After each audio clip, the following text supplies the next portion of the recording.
Hi, I'm Charles Glenn. I'll be doing my discussion post for discussion board number 2 in regards to a comparison between learning objectives and open source resources. Essentially, the most adequate way to compare these two specific resources for online education is by defining what each one of them is before we can make the comparison. Spector, Merrill, Marenbro, and Discro 2008 defined learning objectives as any entity, digital or non-digital, which can be used, reused, or referenced during technology-supported learning. Uh, this is to say that essentially learning objectives are small bits of information or small scale, uh, oftentimes instructional data, created for use over an online medium or format, and oftentimes readily available to a large or multiple parties.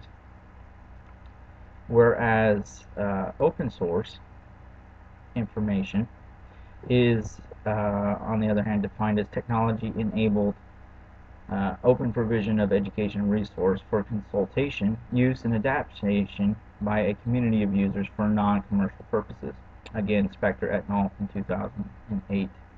Ultimately, what we can recognize is that open source is a coupling of a multiple learning objectives under one umbrella of a curriculum through online sources, sort of a smorgasbord of all the different learning objectives that are out there, and open to the general public for use and consumption by those who are part of the online learning community. What we find from both of them, though, in comparing them, is that the coupling of the basic learning objectives under a single entity, a resource database as an open source, benefits the educational community. This is evidenced in the fact that distance learning offers students the ability to customize their resources and curriculum in a manner that fits their specific needs, as exampled by Kimball of 1995. Uh, Overall, the two use sources and the availability of these resources, either through the learning objectives themselves or finding these learning objectives in an open source category, offers a great deal of flexibility to students as well as to educators seeking to meet the needs of all of their students within an online format.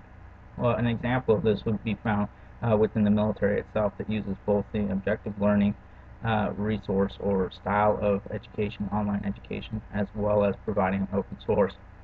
Objective learning would be specifically used in regards to those personnel who are performing annual training. This could include ethics training, information awareness, and a gamut of other topics of subjects that are utilized from an annual basis to maintain readiness of the military member.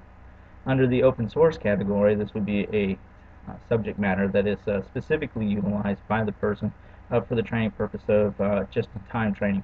This would be for a person who, let's say, is preparing to deploy to Afghanistan, in which they would be required to maintain a certain degree of training or to get training before being able to deploy, such as cultural awareness and or rules of engagement.